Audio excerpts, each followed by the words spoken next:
Topic समझ में आया है ना। अब भाई बच्चे आते हैं कोई कभार, फिर दर्शन पढ़ा दो। दर्शन का मतलब ये है 1 मिनट पढ़ा दिया जाए।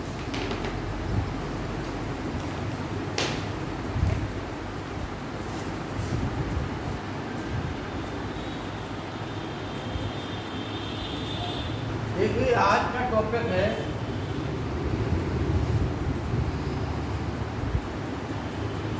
गीता एवं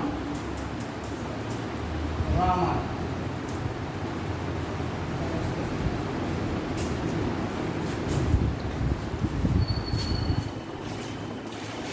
गीता एवं रामायण का मतलब है कि दोनों महाकाव्य हो गए, ठीक है ना। मतलब महाभारत और रामायण, ठीक। महाभारत के भीष्म पर्व का ही जो है ज़्यादातर पूछा जाता है। सिविल सर्विसेज की परीक्षा में ज़्यादातर प्रश्न आता है कि भगवद गीता महाभारत के किस पर्व का भाग है, तो भीष्म पर्व का, ठीक है ना।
अब आप लोग समझ लें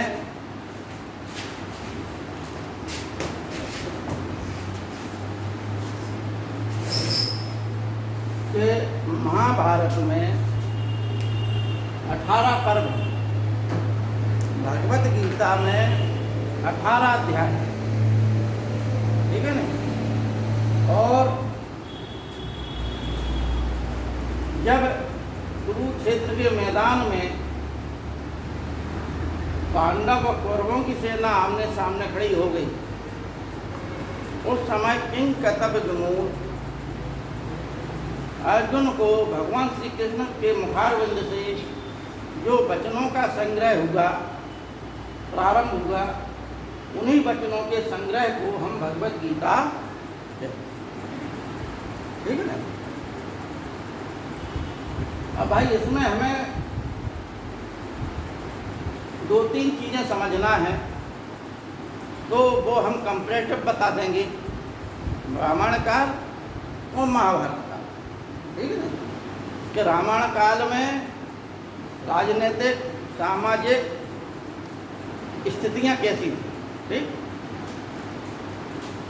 कल जो मोक्ष की अवधारणा वाला था वो आप थोड़ा समझ लें, कल वाला, जिससे कि आपको भगवत गीता के वचनों को समझने में सहूलियत हो जाए, सुविधा हो जाए, ठीक है ना। हमने जैसा कल बताया था कि मोक्ष जो है प्राप्तस्य प्राप्ति है, मतलब जो आपके पास है लेकिन उसकी आपको जानकारी नहीं थी अज्ञान के कारण, लेकिन जब आपको बताया गया कि आप ये हैं, तो जो चीज़ आपके पास थी वो चीज़ आपको ज्ञात हो गई कि हाँ ये है नहीं भाई। जैसे कहा जाता है कि कस्तूरी कुंडल बसे मृग ढूंढे बन जाए। कस्तूरी जो है मृग की नाभि में होता है, नर मृग होता है, उसकी नाभि में होता है, ठीक है ना। एक द्रव्य निकलता है, वो धीमे धीमे करके हवा के संपर्क से जमा होता जाता है नाभि से। अब वो क्या है कि उसमें इतनी खुशबू सुगंध रहती है कि जहाँ जहाँ वो जाता है वहाँ वहाँ खुशबू आ जाती है। अब वो खुशबू की चक्कर में कहाँ से आ रही है, वो दौड़ता रहता है, ठीक है ना। कभी कभार प्रश्न आता है कि ये बताइए कस्तूरी मृग में किस मतलब कस्तूरी मृग जो है संकटापन्न जंतुओं में से आता है। पर्यावरण में पढ़ाया गया होगा, आपको बताया जाता है।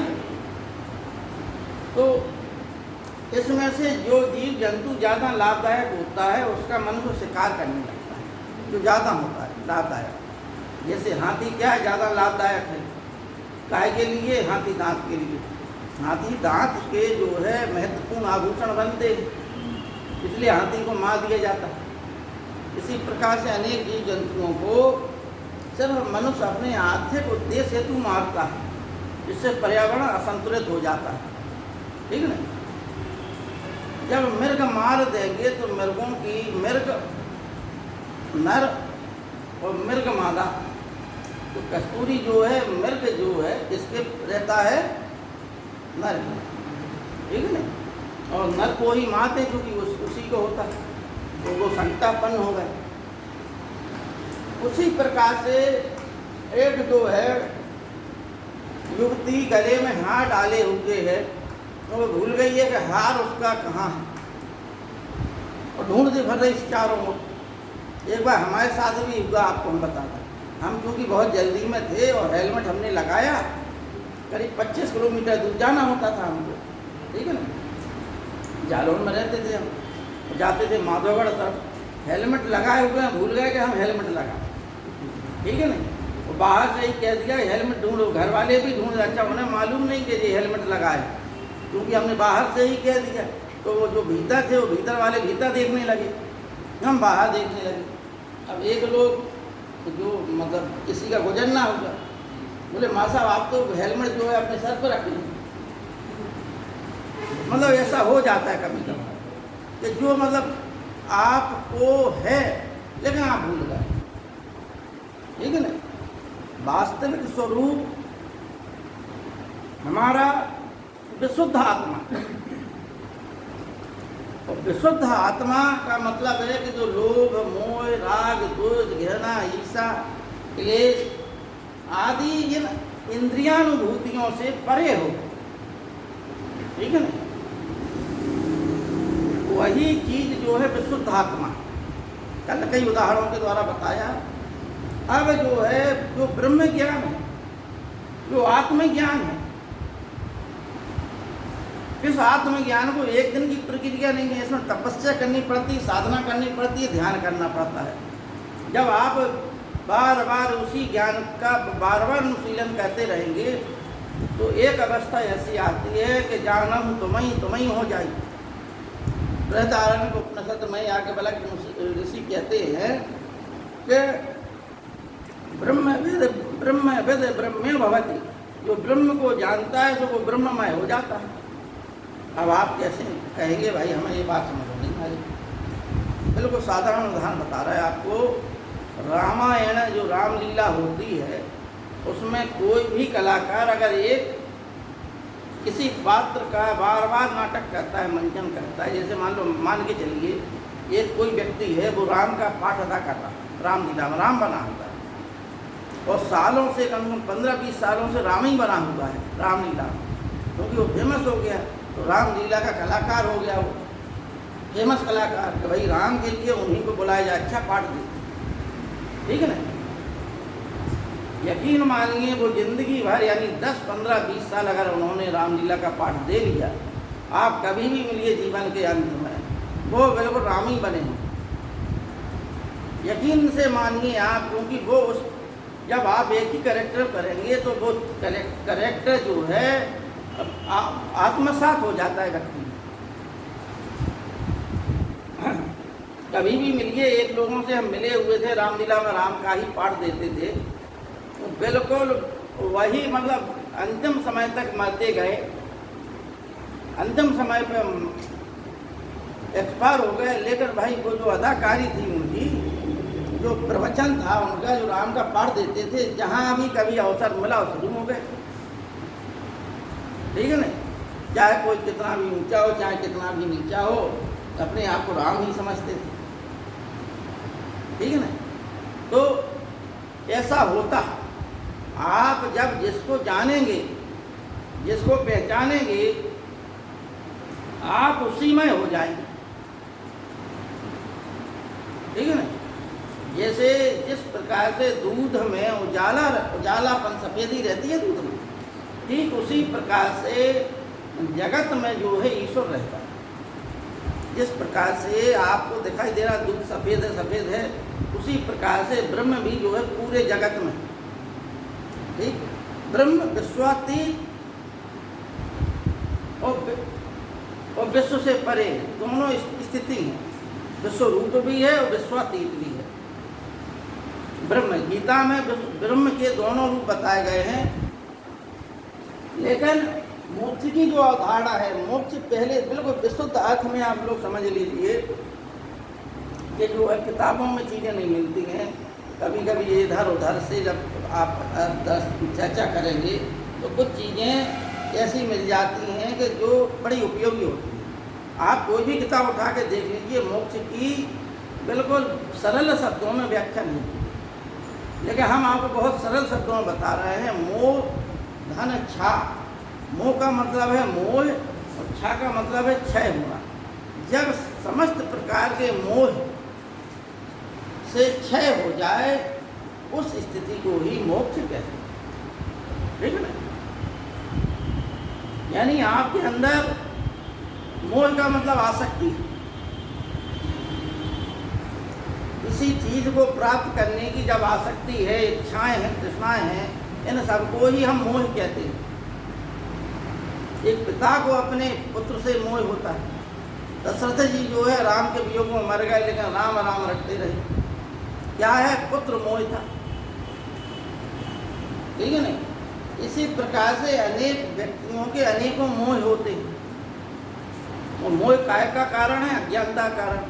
क्योंकि आत्मा जो है अपने वास्तविक स्वरूप को पहचान नहीं पा रही, और वो वास्तविक आपको ज्ञान हो गया सब प्रकार से, लेकिन ज्ञान आपको मिल गया कि मोह के कारण, अज्ञानता के कारण, माया के कारण ये सब चीज़ें हैं। जब तक आप उस पर अनुशीलन नहीं करेंगे, चिंतन मनन और निधि ध्यान नहीं करेंगे, तो ये समझिए कि आप सिर्फ ज्ञान बाहरी स्तर पर रहेगा, उस स्थिति में व्यक्ति नहीं पहुंच पाता। भाई प्रैक्टिकल करेंगे तभी तो मोह दूर होगा। ठीक है ना? इसी प्रकार से इस मोक्ष को, मोह का क्षय होने की स्थिति को ही मोक्ष कहा जाता है। और इसको पुराने समय में इसकी 3 विधियां थीं: श्रवण, मनन और निधिध्यास। यही शिक्षा की विधियां थीं। और जो शिक्षा काय की दी जाती थी, आध्यात्म विद्या। भारत में जो 4 पुरुषार्थ बताए गए हैं, धर्म, अर्थ, काम और मोक्ष, यानी जीवन की अंतिम अवस्था को ही हम क्या बोलते हैं? मोक्ष। ठीक है ना? भारत के लगभग खाली चारवाक को छोड़कर, लेकिन चारवाक ने भी, नास्तिक दर्शन था चारवाक, तो उसने भी मोक्ष को इस रूप में कहा है कि जीवन ही जो है सुख है और मृत्यु ही दुख है। ठीक है ना? इस रूप में उसने जो है व्याख्या किया था। वो चूँकि निकृष्ट दर्शन था, तो वो क्या है कि बृहस्पति जी ने किसको दिया था? विरोचन। उन्होंने कहा कि जो तुम्हें दिख जाए इसमें प्रतिबिंब में, वही आत्मा है। तो वो उन्होंने वही दर्शन दिया। इसलिए असुर जो है, असुरों में दर्शन कौन था? चारवाक दर्शन। पश्चिम में भी आज के समय में वो लोग जो भोग विलास का जीवन फैला हुआ है, इसके पीछे भी वही दर्शन काम करता है, चारवाक दर्शन। कि खाओ पियो मौज करो, कल जीवन किसने देखा? मरने के बाद जीवन होता है या नहीं होता है, किसने देखा? ये विशुद्ध जो है, जिसे लोकायत दर्शन कहते हैं। ठीक है ना? इस दर्शन की शुरुआती भारत में ही हुई।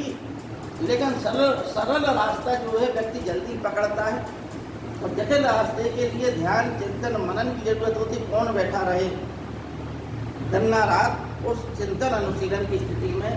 इस वजह से व्यक्तियों ने, कुछ लोगों ने चारवाक को अपनाया, लेकिन जो बहुसंख्यक थे, क्योंकि ज़्यादातर विद्वानों ने, भारत के विद्वानों ने चारवाक दर्शन की निंदा की, इसीलिए भारत के जो षड दर्शन हैं इनको ही प्रमुखता प्राप्त। ठीक है, इसलिए मोक्ष जो है परम पुरुषार्थ माना गया।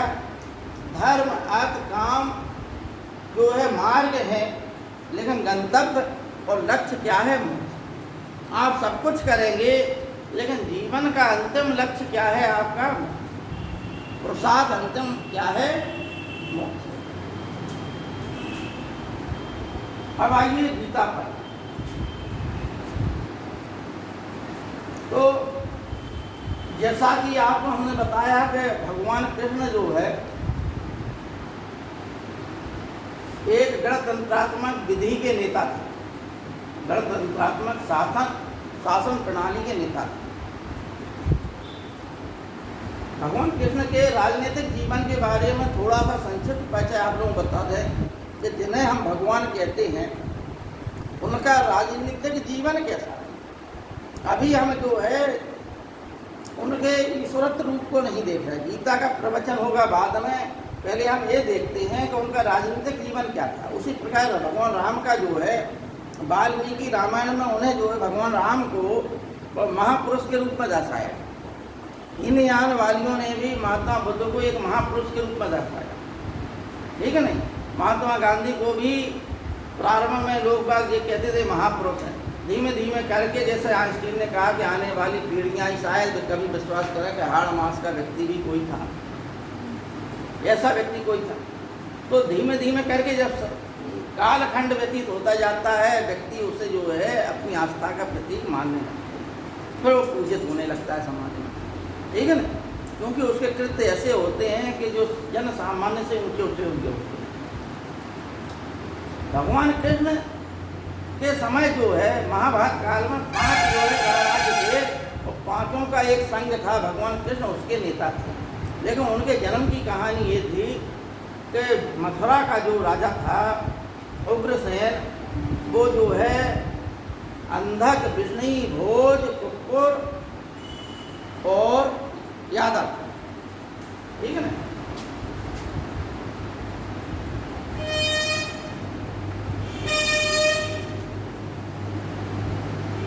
अंधक, बिजनी,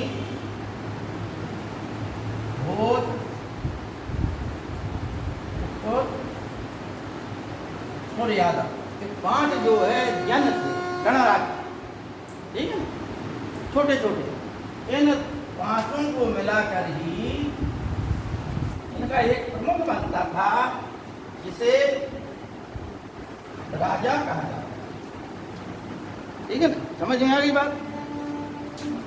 यानी ये प्रधान कबीले थे 5। इन प्रधानों में से जो योग्य होता था व्यक्ति, उसको ही राजा बना देते थे। इसी को गणतंत्रात्मक विधि कहा जाता है, ठीक। उग्रसेन उसी प्रणाली के अंधक के थे। उग्रसेन अंधक के थे, और इसका लड़का था कंस। भगवान कृष्ण और उनके पिता जो है वसुदेव बिजनी के थे, ठीक है ना।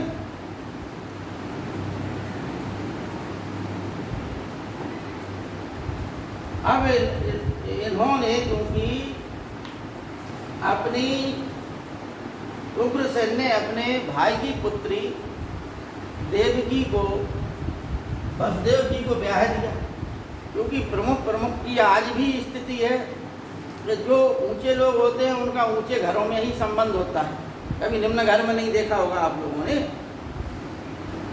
अतः इस प्रकार से इन्होंने अपनी भतीजी का ब्याह इनसे कर दिया। और चूंकि उग्रसेन का लड़का कहाँ ब्याया था? मगध, नरेश जरासंध, जरासंध की 2 पुत्रियां जो है कंस को ब्याही थी। राजनीतिक स्थिति समझ रहे होंगे अब आप लोग कि क्या स्थिति बन रही। अब आप ये समझिए मगध नरेश उस समय ना ही कोई कौरव लग रहा था, कुछ नहीं लग रहा था, क्योंकि मगध नरेश जरासंध उस समय की बात है सबसे ज़्यादा शक्तिशाली शासक था उस समय। ठीक है ना। अब ये बताइए जिसका ससुर इतना शक्तिशाली हो वो उत्पात तो मचाएगा ही, वो शक्ति को अपने हाथ में केंद्रित करने के लिए प्रयास तो करेगा ही। उसे प्रेरणा मिली इन चीज़ों की, किससे? अपने ससुर से। काय के लिए? इन सबको कब्जे में करके तुम राजा बन बैठो, सब हटाओ ये गणतंत्र विधि, तुम ही सब सर्वोपरि हो। ठीक है नहीं, ना किसी सलाह ना मशवरा, क्योंकि गणतंत्र विधि में सलाह मशवरे के बाद ही व्यक्ति चुना जाता था। ठीक है ना, जनता की रुचि के अनुसार ही प्रशासन किया जाता था। ठीक, उसने कहा सबको इनको हटाओ तुम बनो राजा, तो उसने वही किया। ठीक है ना। और विष्णु वंश के जो प्रमुख थे, यानी इस वंश के पश्चात कोई अगर शक्तिशाली था दूसरा व्यक्ति, तो वो वसुदेव जी थे। तो वसुदेव जी को क्या है, कैद में डाल दिया, मैं देवकी के। और फिर आप कहानी वो जानते ही हो कि क्या हुआ। ठीक है ना। अतः कृष्ण को जो है बड़े राजनीतिक ढंग से निकाल लिया गया।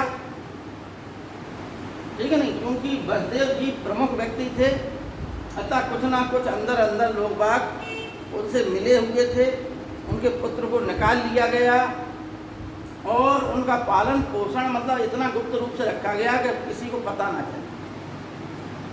धार्मिक कहानी आप सब लोगों को मालूम है। अंत में जब ये सियाने हो जाते हैं, बड़े हो जाते हैं, तो कंस का वध करके जनता को कंस के अत्याचार से मुक्त कर देते हैं। अब इनकी एक जो है बुआ जो है कुंती थी, एक बुआ यहाँ भी आई थी, क्या नाम है, चेदी जो था गणराज, जो यही तो पड़ता है बांदा मथुरा का क्षेत्र है, बांदा ही का क्षेत्र शायद। ठीक नहीं, बांदा ही प्रमुख था उस समय। सुप्तिमती राजधानी थी उसकी।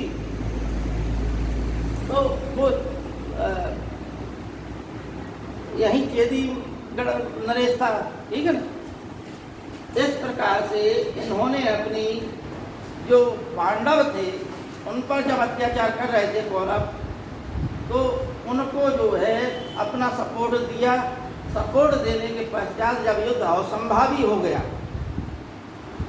तब अर्जुन ने एक चीज़ देखी कि भाई हम जो है जिन लोगों के ऊपर धनुष बाण लिए खड़े हैं, सेना खड़ी है हमारी।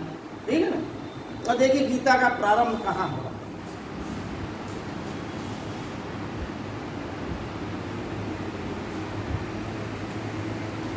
भगवत गीता का प्रारंभ कहा गया है कि धर्म क्षेत्र कुरुक्षेत्र समवेता युद्ध सभा मामका पांडकाश्य कुर्वत संध्या, यानी धर्म क्षेत्र कुरुक्षेत्र में युद्ध की इच्छा वाले, युद्ध की इच्छा से एकत्रित, यानी धर्म क्षेत्र कुरुक्षेत्र में युद्ध की इच्छा से एकत्रित मेरे और पांडवों के पुत्रों के बीच क्या हुआ?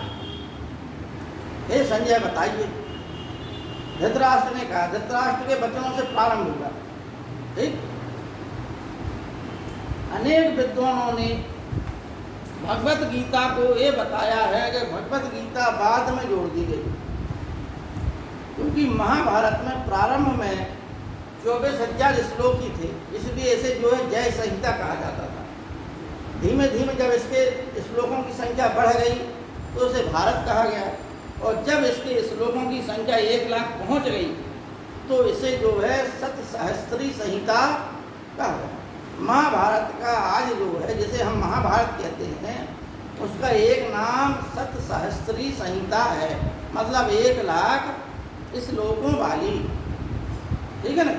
और संसार का सबसे बड़ा महाकाव्य, संसार का सबसे बड़ा महाकाव्य महाभारत, क्योंकि इसमें सब प्रकार की शिक्षाओं का विधान है। यहाँ पर विदुर की नीति भी है, यहाँ पर युधिष्ठिर के भी वचनों का है, यहाँ भीष्म की राजनीतिक शिक्षाओं का भी उल्लेख है। इस प्रकार से महाभारत में सब कुछ है। इसलिए महाभारत के बारे में कहा जाता है कि धर्मे अर्थे च कामे च मोक्षे च भरत सर्व यदि हास्ति तदन्यत्र अन्य हास्ति नातत कुछ।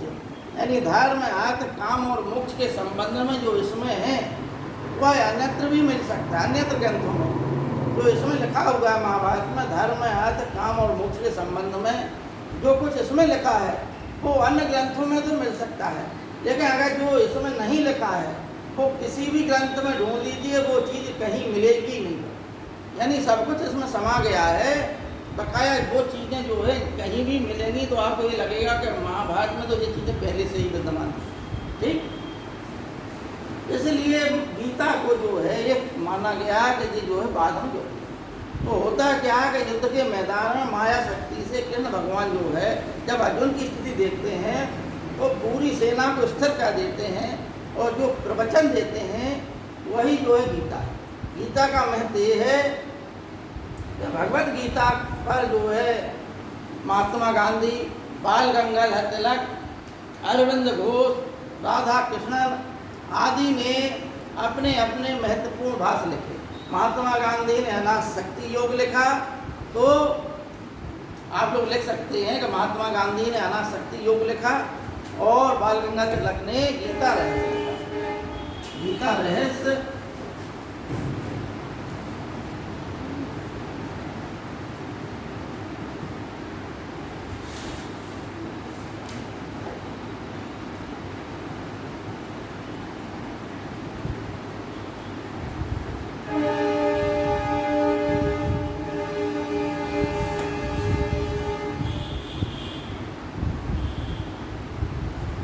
गीता पर जो लिखा है इन्होंने गीता के संबंध में तिलक जी ने वो गीता रहस्य है, और गीता पर जो महात्मा गांधी ने लिखा है वो अनाशक्ति योग है। ये महात्मा गांधी जी का है।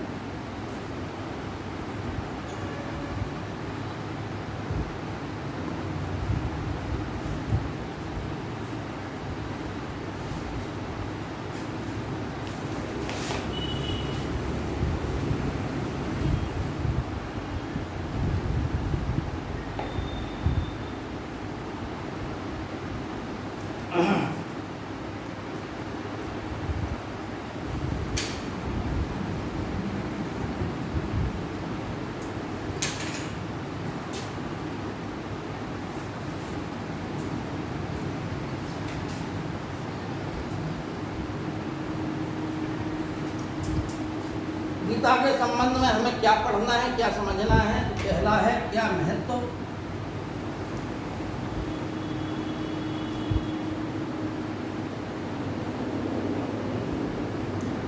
दूसरा ज्ञानी योग,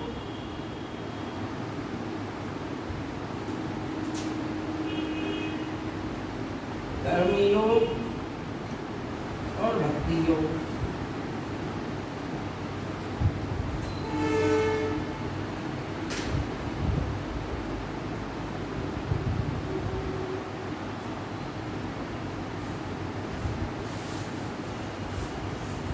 स्वधर्म की अवधारणा,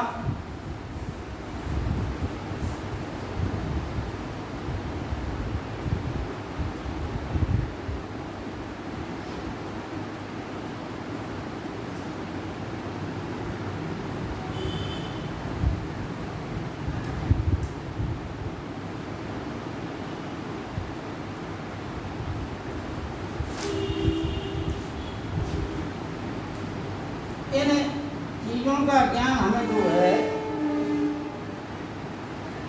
भगवत गीता से मिल जाता है। ज्ञानी योग, कर्मी योग और भक्ति योग की महिमा क्या है, ठीक है। स्वधर्म की अवधारणा, स्वधर्म क्या है और स्थित प्रज्ञ क्या होता है, इन चीजों के अंतर्गत ही भगवत गीता समाहित है। ये शिक्षाएं हमें भगवत गीता से मिलती हैं।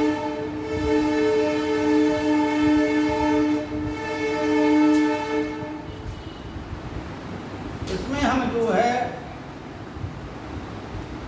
ईश्वर और जीवात्मा ये टॉपिक और दो जोड़ दीजिए इसमें। कि ईश्वर, गीता में ईश्वर को क्या बताया गया और जीवात्मा क्या है। ठीक, इसके पश्चात इसमें भगवत गीता में ही अवतारवाद है।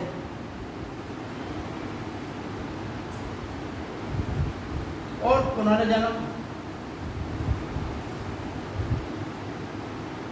इतनी चीजें गीता की प्रमुख जो है शिक्षाओं में सम्मिलित है। इन्हीं में जो है आत्मा की अमरता भी आप लोग जोड़ सकते हैं।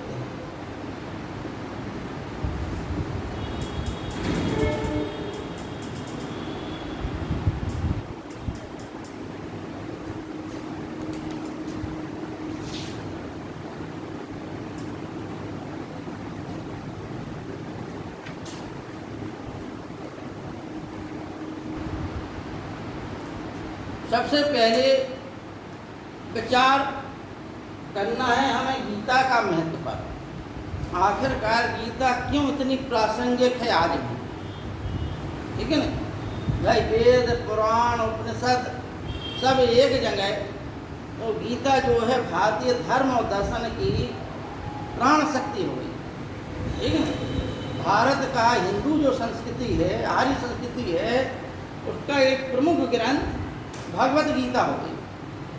ठीक, क्या महत्व है इसका, क्यों इतनी पवित्र हो गई?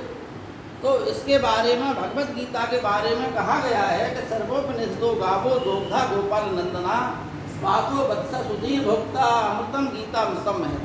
यानी सभी उपनिषद जो है, सर्वोपनिषदो गावो, सभी उपनिषद, जितने उपनिषद लिखे गए हैं सभी जो है क्या है, गाय है, ठीक है ना, गाय है सभी उपनिषद। और बछड़ा जो है वो अर्जुन है, और उसको दोहने वाले कौन हैं? कृष्ण भगवान। और जो कृष्ण भगवान जो दोह रहे हैं, जो अमृत निकल रहा है दुग्ध का, वही जो है गीता है। वही पान जो है हम लोग कर रहे हैं, वही महत्व जो है भगवत गीता का है, जो अमृत रूपी रस का हमें पान मिल रहा है। ठीक, गीता हमें ज्ञान योग, कर्म योग, भक्ति योग की व्याख्या करती है। सबसे पहले हमें ये समझना है कि ज्ञान योग, क्योंकि उपनिषदों में मोक्ष के लिए हमने आपको बताया कि अंतिम लक्ष्य मोक्ष है। और ये आप लोग दिमाग में बैठा लीजिए, उपनिषदों ने जो शिक्षा दी है क्लियर दिमाग में बैठा लीजिए। वहाँ पर जो है कहीं भी ये बात नहीं लिखी गई कि आप जगत को छोड़ दीजिए, सांसारिक कार्यकलापों को छोड़ दीजिए, संसार समस्त दुखों से भरा पड़ा है, अतः आप इन सबका त्याग कर दो। ठीक है, उपनिषदों के जितने भी ऋषि मुनि थे ज़्यादातर विवाहित थे, और उन्होंने गृहस्थ जीवन में रहते हुए ही मोक्ष और मुक्ति की अवधारणा का प्रतिपादन किया। कहीं भी उन्होंने ये नहीं कहा कि तुम जगत को छोड़ दोगे तभी तुम्हें मुक्ति प्राप्त हो, ठीक है नहीं। जैसे माता बुद्ध ने कहा कि संसार सर्वम दुखम सर्व क्षणिकम क्षणकम, यानी सब कुछ क्षणिक है। जिसे तुम मान रहे हो कि ये बहुत, अबे समय बहुत है, तो माता बुद्ध ने कहा कि समय बिल्कुल नहीं है। आज अगर आप यहाँ बैठे हो तो कल आपके पास वही टाइम फिर लौट के नहीं आए। क्यों? क्योंकि आज अगर आपको भगवत गीता पढ़ाई जा रही है, हम पढ़ा रहे हैं, इस समय पर पढ़ा रहे हैं, जैसी परिस्थिति पढ़ा रहे, बादल घिरे हुए हैं, धूप नहीं है, ये परिस्थितियाँ पुनः फिर नहीं आएंगी। जिस प्रकार से नदी की धारा में एक बार आप डुबकी लगाते हो, पुनः 1 सेकंड में डुबकी लगाई और दोबारा खड़े हुए, तो जो पानी, आप जिस पानी में डुबकी लगाई थी आपने, वो पानी पुनः नहीं मिलेगा आपको। क्यों? क्योंकि वो आपको ऊपर से बहते हुए निकल गया बहुत ही। इसी प्रकार से संसार जो है इतना क्षणिक है, जीवन की प्रत्येक घटना इतनी क्षणिक है जो तुम्हें स्थायी दिखाई दे रही है कि ये बहुत लंबा है, अभी तो जीवन में बहुत समय है, बाद में हम ले लेंगे संन्यास, बाद में मुक्ति के लिए प्रयास करेंगे। तो महात्मा बुद्ध कह रहे सब कुछ क्षणिक है, इसलिए अपनी मुक्ति के लिए प्रयास प्रारंभ कर दो अभी से, क्षणिक है सब कुछ। और संसार जो है दुखों से परिपूर्ण है, जहाँ देखो वहाँ दुखी दुखिया है। इसलिए उन्होंने सबसे पहले अपने घर से ही प्रारंभ कर दिया, अपने लोगों को ही उन्होंने बौद्ध संघ में प्रविष्ट करा दिया, ठीक है नहीं। अपने लड़के को बौद्ध बना लिया, चाचा के लड़कों को भी बौद्ध बना लिया। जो देखो सो यानी कि अंत में ये नियम बनाया गया कि भाई जिस घर में एक लड़का हो उस घर के उस लड़के को बौद्ध संघ में प्रविष्ट नहीं किया जाएगा, नहीं तो वंश परंपरा कैसे चलेगी, है नहीं। अंत में ये नियम बनाया गया। तो अविवाहित होके अपनी मुक्ति के लिए प्रयास करते रहो, लेकिन इस प्रकार की अवधारणा उपनिषदों में नहीं दी गई कि आप जो है संसार को त्याग कर संसार में रहते हुए ही अपनी मुक्ति के लिए प्रयास करो। उपनिषदों में मुक्ति दो प्रकार की बताई गई है, ध्यान दें आप, दो प्रकार की, एक जीवन मुक्ति और एक विदेह मुक्ति, ठीक है ना। जीवन मुक्ति का मतलब है कि जब आपने ब्रह्म ज्ञान प्राप्त कर लिया, अनुशीलन कर लिया, सभी प्रकार के मोह, लोभ, तृष्णा, ईर्षा, द्वेष, इंद्रिय निग्रह कर लिया। हम इसमें गीता में प्रमुख उपदेश दिया गया था, जो उपनिषदों में दिया गया है उन सबका सार जो है भगवत गीता में। भगवत गीता में यही बताया गया कि इंद्रियों का हमें दमन नहीं करना।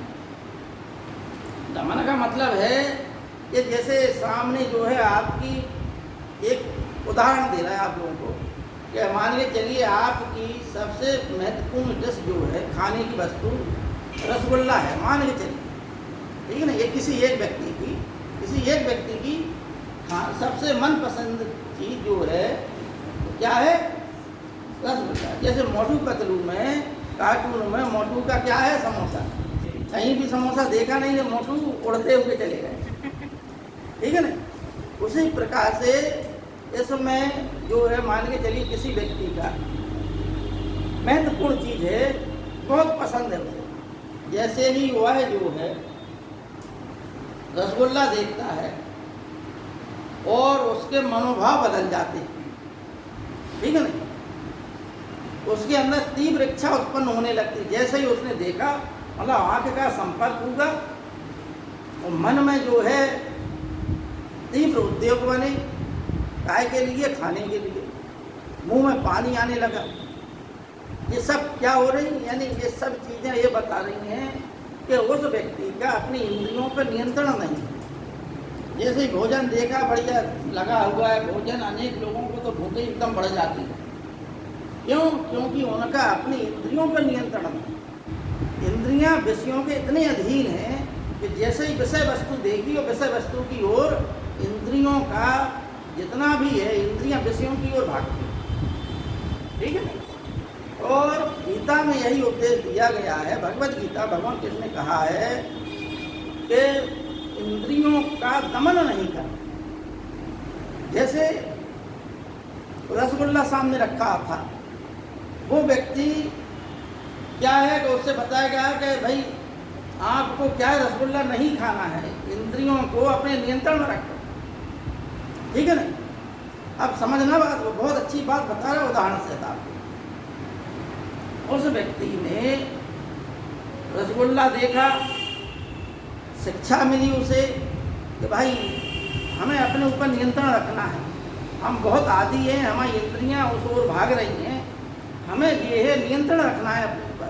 अब वो नियंत्रण इस प्रकार से दबाए हुए है मन की इच्छाओं को, इस प्रकार से वो मन वहीं जा रहा है बार बार, लेकिन बाहर से वो प्रदर्शित ये करना चाह रहा है कि हम जो है पूर्ण रूप से नियंत्रित हैं। अंदर घुट रहा, अंदर द्वंद्व चल रहा है, भयंकर द्वंद्व चल रहा है, लेकिन बाहर वो ये अपने आप को समझा रहा कि दबाव नहीं खाओ, ये बुरी चीज़ है, ये वो, लेकिन उसका अपने ऊपर नियंत्रण नहीं है, द्वंद्व चल रहा है दिमाग। भगवत गीता ये कहती है कि आपको इंद्रियों का दमन नहीं करना, मतलब उसे दबाना और सताना नहीं है, आपको उस इंद्रियों का मार्गांतरीकरण कर देना है। यानी इंद्रियों पर हमें जो है, यदि इंद्रियों का मार्ग हम बदल दें, अच्छी चीज़ों की ओर दिमाग लगा लें हम, तो धीमे धीमे जिन हमारी जो इंद्रियां हैं जो विषय वस्तु की ओर भाग रही हैं वो उन विषय वस्तुओं की ओर भागना बंद कर देंगे। यह शिक्षा जो है संसार के किसी भी धर्म ग्रंथ में नहीं, किसी भी, यानी भगवत गीता हमें इंद्रिय दमन की शिक्षा नहीं देती है। भगवत गीता हमें इंद्रियों के मार्गांतरीकरण की शिक्षा देती है, यानी हम उसको दूसरी जगह अगर मोड़ दें। भाई नेता लोग हैं, जो बड़े लोग हैं, आपने देखा होगा कि इतने व्यस्त रहते हैं कि उनके पास समय ही नहीं रहता अन्य चीज़ों के लिए, इतना व्यस्त रहते हैं। तो जब आप व्यस्त ज़्यादा रहेंगे, अब आप किताबों में अध्ययन में इतना रत रहेंगे कि आपकी इंद्रियां, आपको बता दें जो विशुद्ध विद्यार्थी होता है उसे पेट भरने से मतलब होता है, 56 प्रकार के स्वादिष्ट से मतलब नहीं होता। विशुद्ध विद्यार्थी की लक्षण बता रहा है, ठीक है ना। और नहीं, वो विद्यार्थी क्या है, फिर इंद्रियों का गुलाम है कि जो पहले यहाँ तक खा लो, पहले फिर देखा जाएगा, है नहीं। ठीक, अनेक लोगों को हमने देखा कि वास्तव में जिनका ज्ञान का स्तर बहुत ऊंचा है, जो IAS PCS एक ही 2 झटके में बन गए, उनके स्तर की बात बता रहे हैं, ठीक है ना। क्योंकि उनका अपने ऊपर इतना नियंत्रण है कि उनके लिए, यानी उन्होंने अपनी इंद्रियों को इस प्रकार से ज्ञान की ओर मोड़ के रख दिया कि एक ही लक्ष्य नज़र आ रहा उन्हें, वो था कि हमें अध्ययन करके इतने घंटे अध्ययन करना है, पढ़ना है, और हमें जो है IAS बनना है, PCS बनना है। उनका कहीं दिमाग भाग ही नहीं रहा, चित्त जो है उनका कहीं भी जो है विक्षिप्त नहीं हुआ, चित्त उनका स्थिर है। इसलिए हमारे यहाँ इसमें सांख्य योग आदि की शिक्षा दी गई, ठीक है ना। वेदांत में, उपनिषदों में 3 प्रकार की मुक्ति का उल्लेख हुआ है कि यदि हम ज्ञान प्राप्त करते हैं तो हमें मुक्ति मिल जाती है। शंकराचार्य, रामानुजाचार्य ने कहा, और भी सोतर उपनिषद में कहा गया कि भक्ति के द्वारा ही हमें जो है मुक्ति मिल सकती है। मुक्ति का मतलब मोक्ष मिल सकता है, ठीक है ना। भक्ति क्या है? ईश्वर के प्रति प्रेम ही भक्ति, ठीक है ना। भक्त कितने होते हैं? 4 प्रकार के भक्त होते हैं। भगवान कृष्ण ने गीता में कहा है कि 4 प्रकार के भक्त होते हैं। कर्म योग पे हम बाद में आएंगे, पहले आपको ये बता दें कि ये है क्या, ठीक है ना, बाद में कर्म योग पे आएंगे, ठीक। तो उन्होंने कहा कि ईश्वर के प्रति प्रेम ही, ईश्वर के प्रति समर्पण ही भक्ति, ठीक। अब भक्त की संख्या जो है 4 प्रकार की होती है। एक आर्त, जिज्ञासु, अर्थार्थी और ज्ञानी। आर्त का मतलब है जो दुखी है। किसी व्यक्ति के पास दुख आया, भगवान की शरण में चला गया, मंदिरों के चक्कर काटने लगा कि हे प्रभु, चाहे आप हमारे संकट हरो या आप हरो, चाहे आप हरो, लेकिन हमारे संकट, ठीक है ना। जहाँ संकट खत्म, मंदिर और भगवान से मतलब खत्म, ठीक। जिन्हें कहते हैं दुखी, यानी दुख के समय ही जो भगवान की भक्ति करे वो आत्मा में दुख होता है, दुखी। आर्त, बड़ा आदता फिरता ताकि ऊपर रहा, उसे आर्त बोलते हैं, ठीक है ना। तो वो जो दुखी है वो दुख के समय ही ईश्वर को स्मरण करता है, सुख के दिनों में भूल जाता है।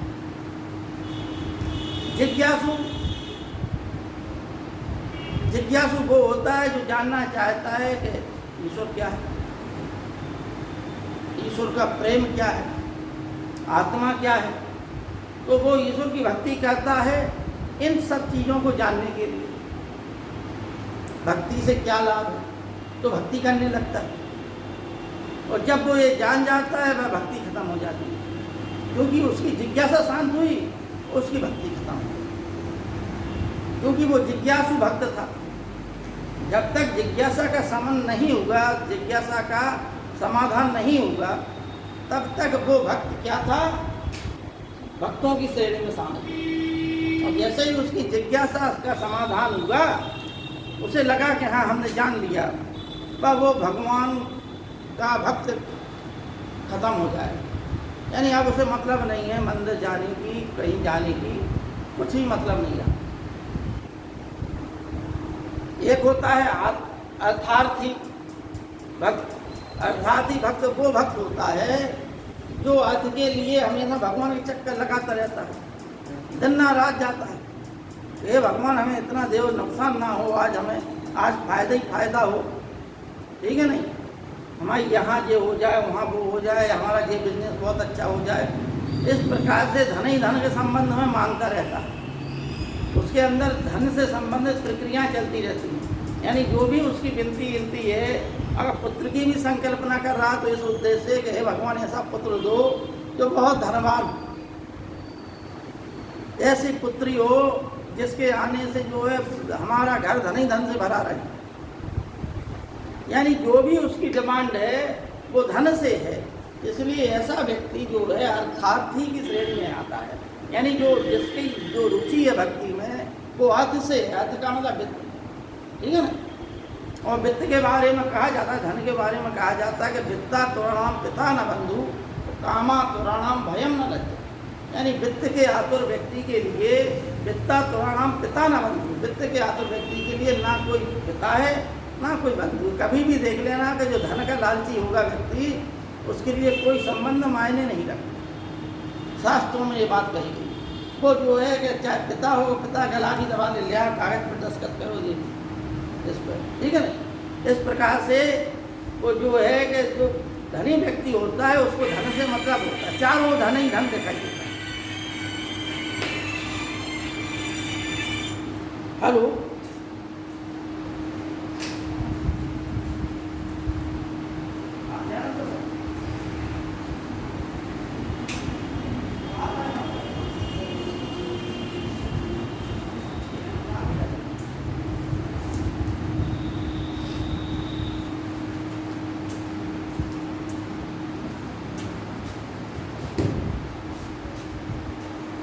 और अंतिम जो भक्त है वो भक्त है ज्ञानी।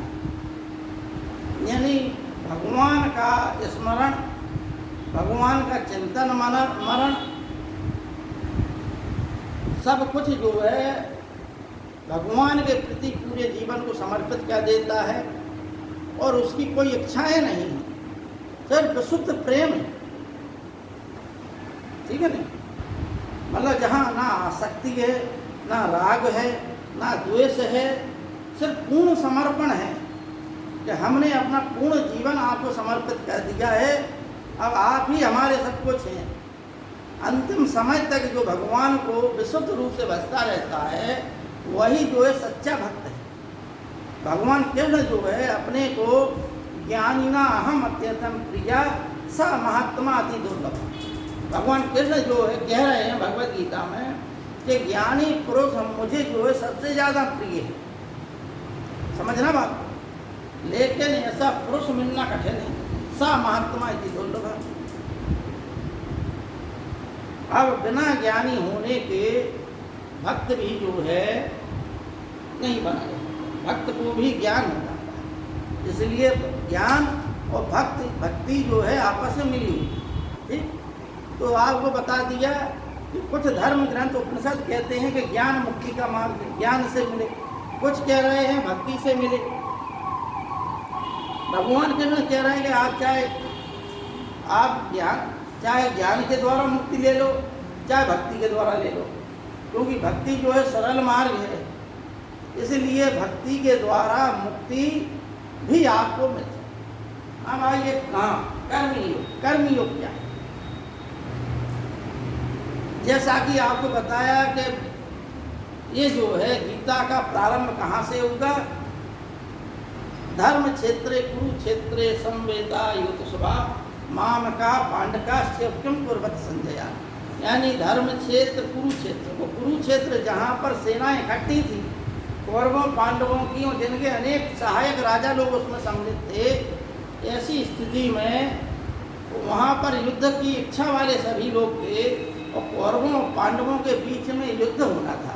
तो कुरुक्षेत्र को वरदान प्राप्त था कि वहाँ जो भी मरता है उसे मुक्ति प्राप्त होता था, ऐसा कहा जाता है, ठीक है ना। कभी जो है कुरुक्षेत्र कुरुओं की, कुरु एक ऋग्वेद में जन था, कबीला था कुरु, ठीक है नहीं। कुरु और भरत जो मिल गए, ये भरत और कुरु मिल गए तो कुरु हो गए थे, ठीक है नहीं।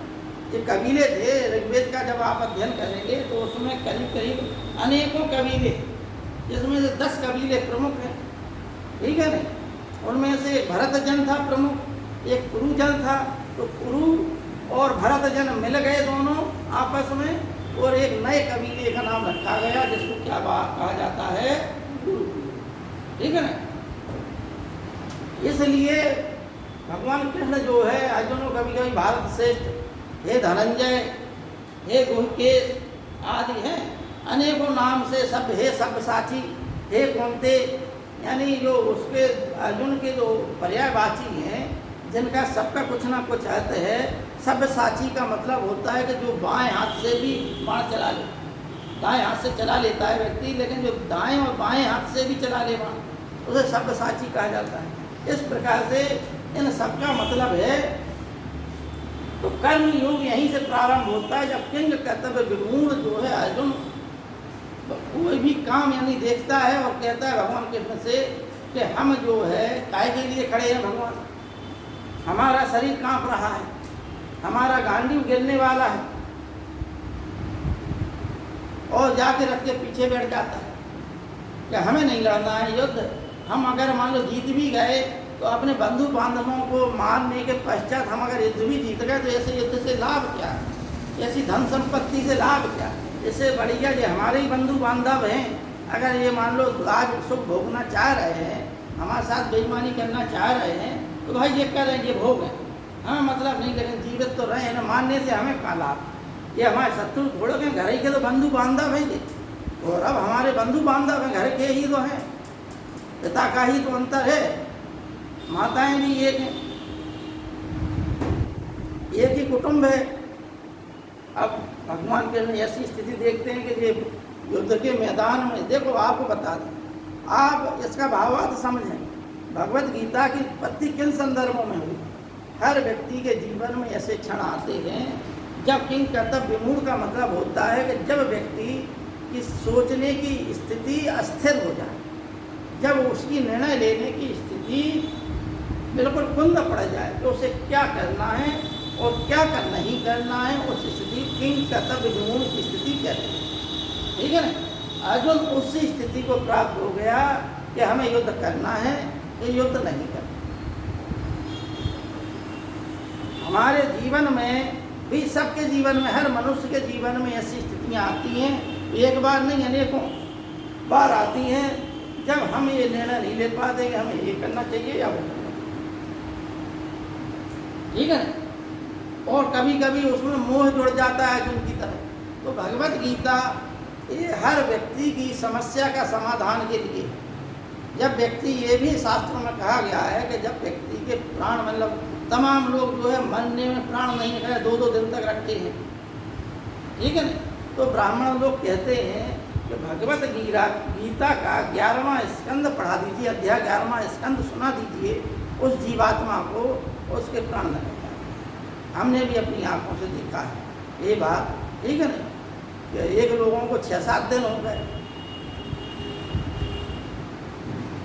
तो उनको ये भगवत गीता का, ठीक है ना, ये रखी हुई है। इसका, इसमें क्या है, 18 है अध्याय, 18वें में से 11वां अध्याय, ठीक है ना। 11वां अध्याय महत्वपूर्ण होता है, ठीक।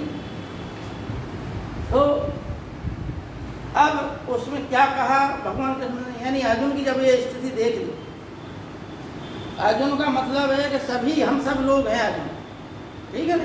और जो भगवत गीता है वो कृष्ण है, ठीक है, उनके वचन हैं इसमें, इसलिए वो कृष्ण ही बोल रहे हैं। अब उन्होंने क्या कहा वो बात है, ठीक है ना। जब हम जिंदगी में कहीं फंस जाते हैं, महात्मा गांधी ने कहा कि जब हम जो है जीवन में कई बार हम फंसे, लेकिन जब हमने गीता को पढ़ लिया तो हमारे समस्त समाधान हो गए। इसने कहा था महात्मा गांधी ने, ठीक। तो भगवान कृष्ण कह रहे हैं अर्जुन से कि कर्म का उपदेश दे रहे हैं कि हे अर्जुन, संसार का कोई भी ऐसा व्यक्ति नहीं है जो कर्मों से ना बंधा हुआ, संसार का चाहे जीव जंतु कोई भी हो, हर व्यक्ति जो है वो कर्म से बंधा हुआ है, प्रत्येक व्यक्ति। और क्षत्रिय का धर्म है युद्ध करना, तुम अपना धर्म भूल रहे हो, ठीक है नहीं, तुम अपना धर्म भूल रहे हो। अब ये स्वधर्म की अवधारणा में हम बताएंगे, इसकी व्याख्या करेंगे, धर्म की व्याख्या, स्वधर्म क्या है, क्षत्रिय का स्वधर्म क्या है, ठीक है ना। कर्म की उन्होंने कही कि कर्म कीजिए, कर्म में फल की इच्छा मत कीजिए। कर्मण्येवाधिकारस्ते माँ फलेषु कदाचन माँ कर्म फल हेतुर्भूमा संगुत सुत कर्मणि। यानी हमें जो है कर्म करना चाहिए, लेकिन कर्म में कर्म फल की इच्छा नहीं करना चाहिए, ठीक है नहीं। हमें त्याग काय का करना चाहिए, कर्म करना चाहिए, लेकिन कर्म में कर्म के फलों का त्याग कर देना चाहिए, ठीक।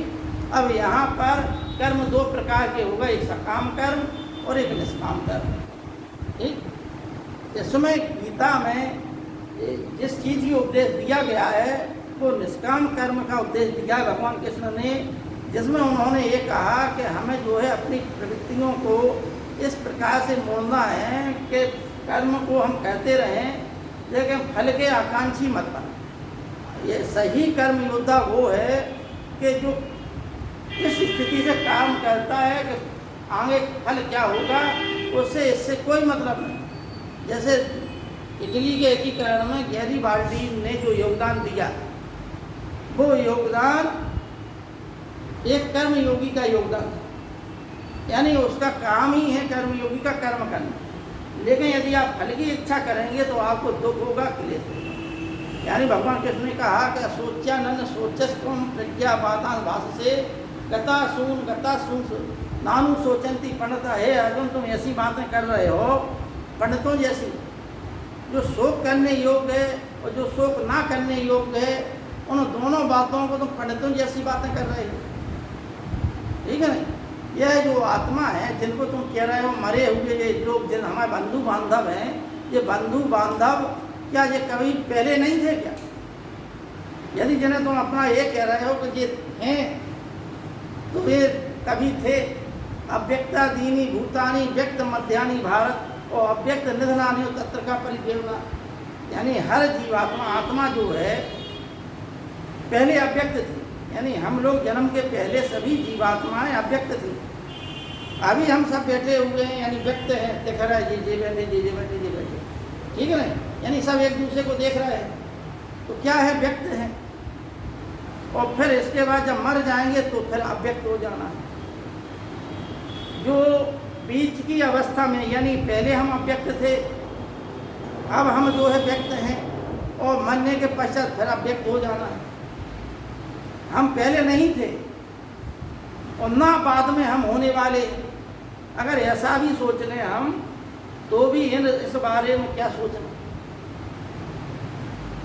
उन्होंने कहा कि जिन्हें तुम कह रहे हो कि ये हमारे पिता में, ये चाचा, ये मामा, ये भाई, ये सब रिश्ते नाते क्या इसके पहले नहीं थे? क्या ये लोग इसके पहले नहीं थे? हम भी थे, तुम भी थे, ये सब लोग थे, पहले भी थे, अभी हैं और फिर होंगे। तो जिन्हें तुम ये कह रहे हो कि हम इन्हें मार रहे हो, तो एक चीज़ मानो कि जो व्यक्ति के अंदर जो शरीर है, जो आत्मा है, शरीर में जो आत्मा है, उस आत्मा को नहीं मारा जा सकता, ठीक है नहीं। ना जायते मृते कदाचिन ननायम भूता भक्ता वाना भूया अजो नित्या शाश्वतोयम पुराणो ना हन्नते हन्न माने शरीर, ठीक है नहीं। ये आत्मा जो है अजर है, अमर है, शाश्वत है, निरंतर है, ये ना किसी काल में मरती है। और जिसे तुम सोच रहे हो कि मैं मानने वाला हूँ, ना तो तुम मानने वाले हो, क्योंकि ना मानने वाला मरता है और ना मरने वाला मर रहा है, क्योंकि आत्मा जो है कभी मरती नहीं है। वसांसी जीवाणी यथा व्याह नमानि गृहणाति नरो प्राणी तथा, मतलब इसका मतलब जो है कि जिस प्रकार से व्यक्ति जो है पुराने वस्त्रों को त्याग कर नए वस्त्रों को ग्रहण कर लेता है, उसी प्रकार से जीवात्मा भी जो पुराना शरीर हो जाता है उसको छोड़कर नए शरीर को धारण कर लेती है। अब इसमें तुम क्या शोक करना है? इस आत्मा को नैनम छिदंती शस्त्राणी नैनम दहती पावका न चैनम के किले देते आपको ना सोचती मारता। इस आत्मा को ना ही किसी बाण के द्वारा छेदा जा सकता है, छेद किया सकता है, ना अग्नि के द्वारा जलाया जा सकता है, ना हवा इसे उड़ा ले जा सकती है, ना पानी इसे गला सकता है, क्योंकि यह अजर है, अमर है, शाश्वत है। इस प्रकार से जिस आत्मा को तुम ये कह रहे हो कि आत्मा ना किसी आत्मा को मारती है, ना आत्मा किसी आत्मा को जीवित करती है, अतः इस प्रकार से तुम विशुद्ध युद्ध की इच्छा से काम करो, ठीक है ना। गीता के 47 में गीता के दूसरे अध्याय के 47वें श्लोक में कर्मण्यवादी कारस्ते वाला कहा गया है। कांट ने भी कहा है, देखिए जर्मन के प्रसिद्ध दार्शनिक थे कांट, वो अपने समय के बहुत बड़े विद्वान थे। जब वो निकलते थे सुबह टहलने के लिए तो लोग घड़ी मिला लेते थे, इसलिए कि उनका निश्चित समय था, ठीक है ना, कि इतने समय पर उन्हें निकलना है। उन्होंने भी बहुत अच्छा नैतिकवादी एक दर्शन दिया, और ड्यूटीज से यानी कर्तव्य के लिए कर्तव्य जो किया जाता है वो कर्तव्य के लिए किया जाता है। जैसे कैसे कर्तव्य? माँ बाप की सेवा करना प्रत्येक पुत्र का कर्तव्य है, इसमें आप आसक्ति मत जोड़िए, ठीक है नहीं। कोई राहगीर गिर गया आपके सामने, उसे उठा लीजिए। अगर इसमें आप आसक्ति जोड़ेंगे इस उद्देश्य से कि आज हम अपने माँ बाप की सेवा कर रहे हैं, कल हम माँ बाप बनेंगे, बूढ़े होंगे, हमारे पुत्र हमारी सेवा करेंगे, अगर नहीं की तो आपको दुख होगा। क्यों? क्योंकि आपकी आसक्ति जुड़ी हुई थी, आपने ये मतलब जोड़ लिया था।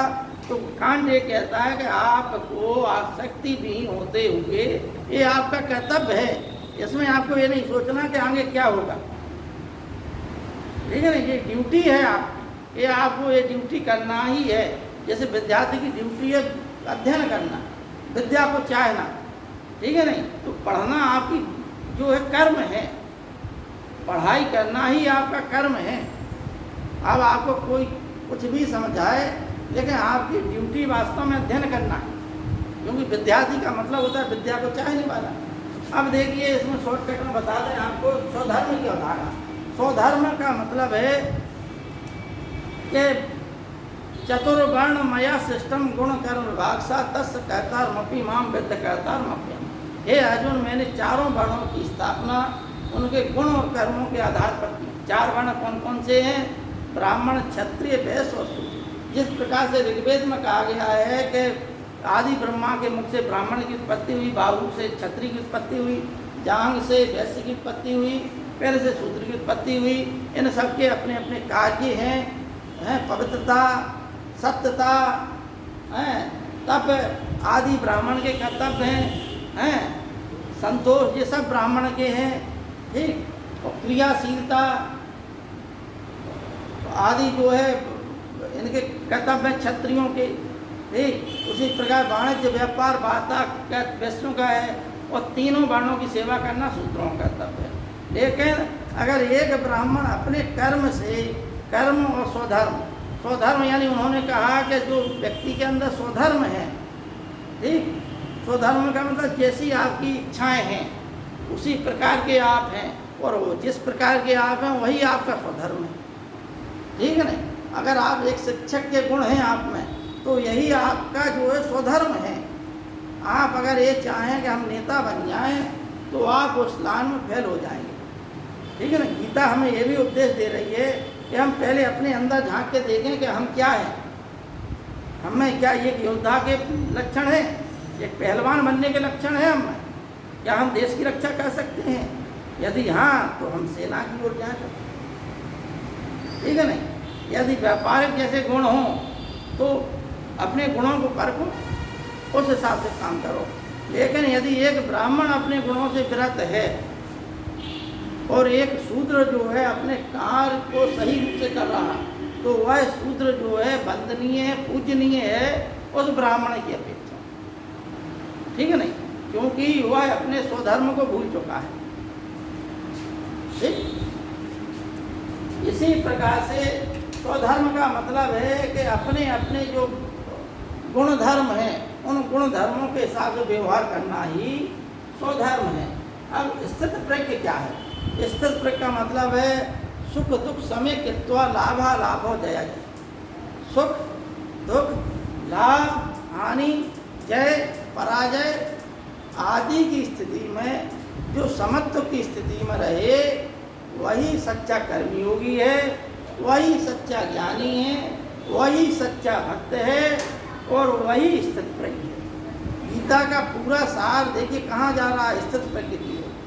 हर चीज में भगवान कृष्ण ने कहा कि समत्व होना चाहिए।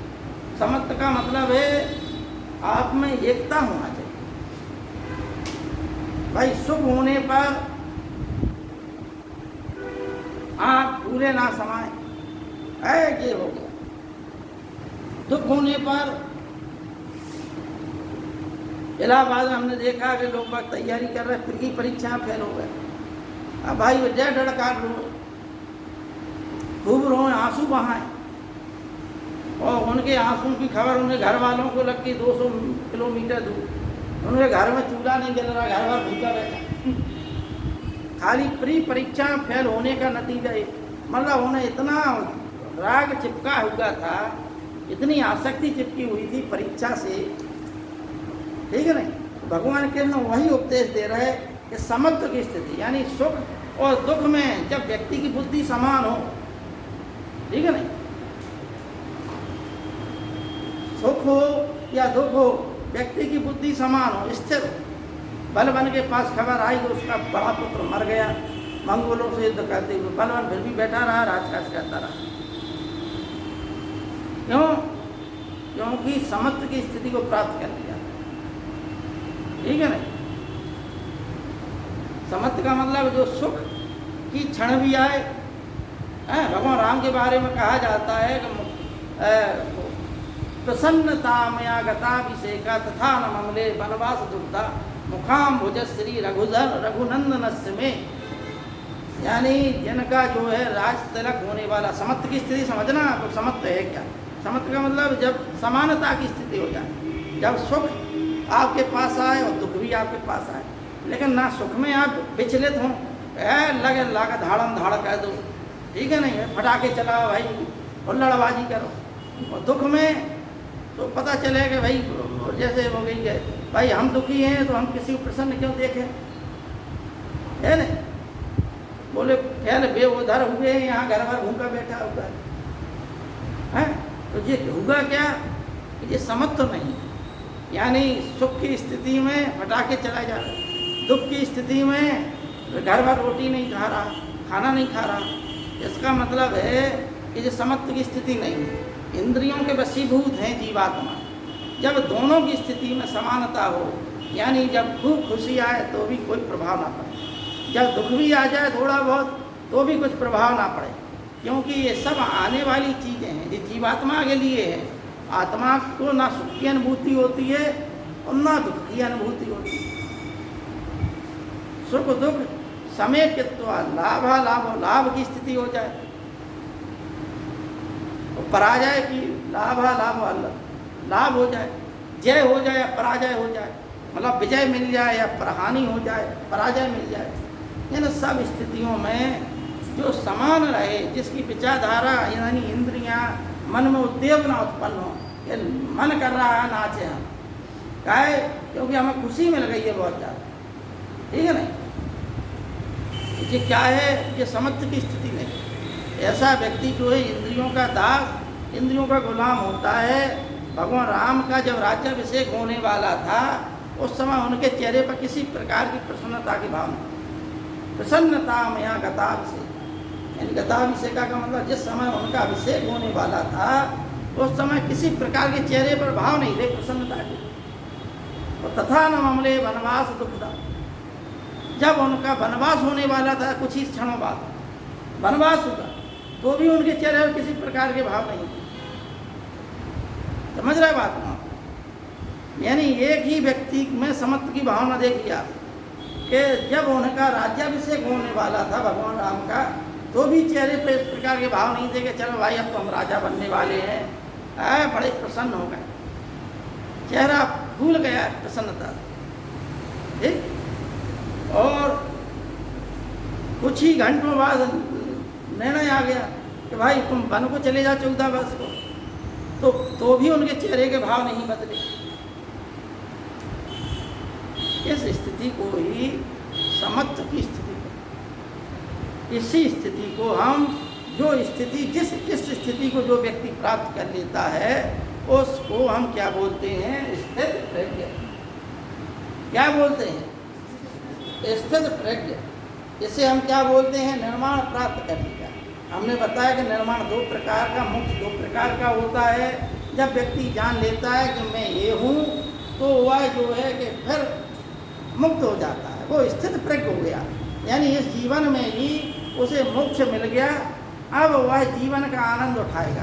आनंद ही आनंद है चारों।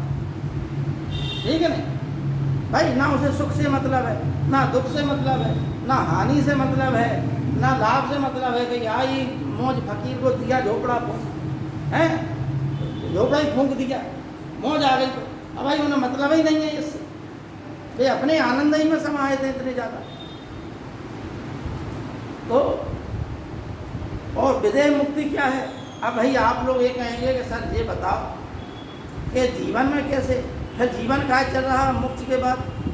तो जिस प्रकार से जीवन जो है पूर्व जन्मों के कर्मों के आधार पर होते हैं। कर्म 3 प्रकार के होते हैं: संचित कर्म, प्रारब्ध कर्म और संचीमान कर्म। ठीक है नहीं? संचित कर्म, प्रारब्ध कर्म और संचीमान कर्म। ठीक, उनमें से हम जो जीवन भोग रहे हैं, जो फल मिल रहे हैं हमें, क्योंकि हम जब आसक्ति से करते हैं काम को तो उसका पुण्य भी मिलता है, उसका पाप भी मिलता है। अच्छे कार्यों का हमें क्या है? पुण्य मिलता है, और बुरे कार्यों का हमें पाप मिलता है। लेकिन जब हम जो है निष्काम भाव से करते हैं तो उसका ना हमें कोई फल नहीं मिलता है, क्योंकि हम जानते हैं हम बिना आसक्ति के काम कर रहे हैं। जब व्यक्ति ये जान जाता है, आत्मा जब अपने स्वरूप को जान जाती है, तो सांसारिक कार्यों को सांसारिक दृष्टि से ही करती है, उसमें बिना आसक्ति के नहीं, आसक्ति के लिए काम नहीं करती। इसका ये फल होगा इसलिए हम ये काम कर रहे हैं। ठीक है ना? अतः जिस प्रकार से एक कुम्हार जो है, पहिया होता है कुम्हार का, कुम्हार जो है अपने पहिए पर एक मिट्टी का घड़ा बनाता है। पहिया घुमा दिया उसने कस के, घड़ा बना दिया उसने, करके यूँ बंद किया, निकाल के रख दिया। ठीक, और घड़ा क्या है? वो पहिया क्या है? घूमता रहे। कब बंद होगा? जब उसके चलने की गति एकदम बंद हो जाएगी। ठीक, उसी प्रकार से जीवन का पथ है कि जब हमें जो है घड़े का निर्माण हो गया है, हमें मोक्ष मिल गया है, आत्मा ने अपने स्वरूप को जान लिया है, लेकिन प्रारब्ध कर्मों के आधार पर वो अभी जीवन बाकी। जिस प्रकार से पहिया घूम रहा है, उसी प्रकार से जीवन हमारा चलता रहेगा।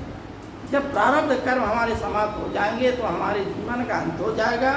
वो जीवन का अंत का मतलब है कि हमें विदेह मुक्ति मिलेगी, यानी देह से भी मुक्ति मिलेगी। ठीक है ना? और अंतिम उपदेश ये है कि योग का मतलब है गीता में आत्मा का परमात्मा से मिलन, यानी आत्मा का जब परमात्मा से मिलन हो जाता है, इस स्थिति को ही योग कहते हैं। ठीक है ना? ईश्वर जो है, ईश्वर का स्वरूप अव्यक्त है। गीता में भगवान का जो स्वरूप बताया गया है वो अव्यक्त रूप बताया गया है, लेकिन भगवान जो है अपने भक्तों के लिए, उनके कल्याण के लिए, अपने उनकी लीला के लिए कभी कभी प्रकट हो जाता है। क्यों हो जाता है?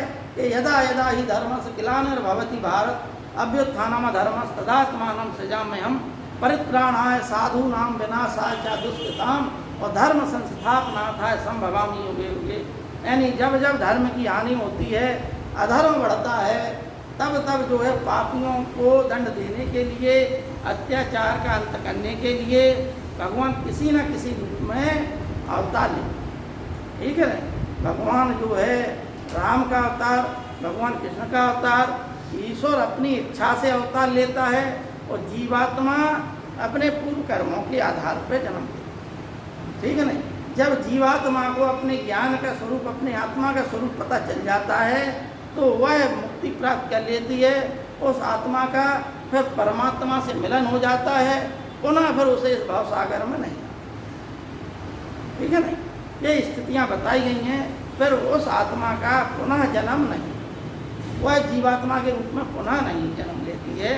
इस प्रकार से भगवत गीता में इन सब चीज़ों का अच्छा समन्वय किया गया है। अवतारवाद की व्याख्या की गई है कि भगवान अवतार इसलिए लेता है, ईश्वर अपनी इच्छा से अवतार लेता है।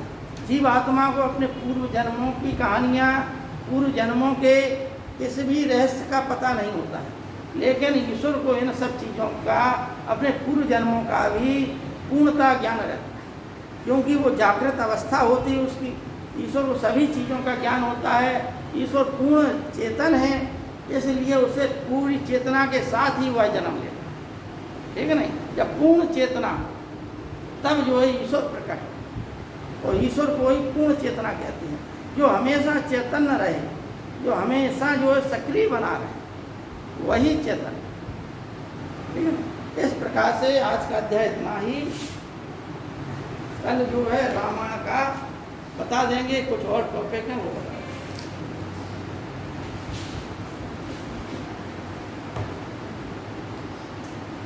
मेंस की परीक्षा में गीता नीति का नीति दर्शन आता है, ठीक है ना।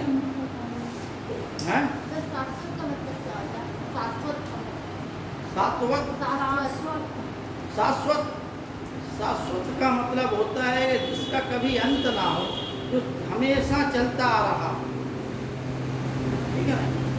जैसे ईश्वर जो है शाश्वत है, आत्मा क्या है? शाश्वत है, मतलब जिसका कभी अंत ही ना हो, सदा चलने वाला, सनातन, ठीक है ना, सदा चलने वाला, हमेशा जो रहने वाला है, वो शाश्वत।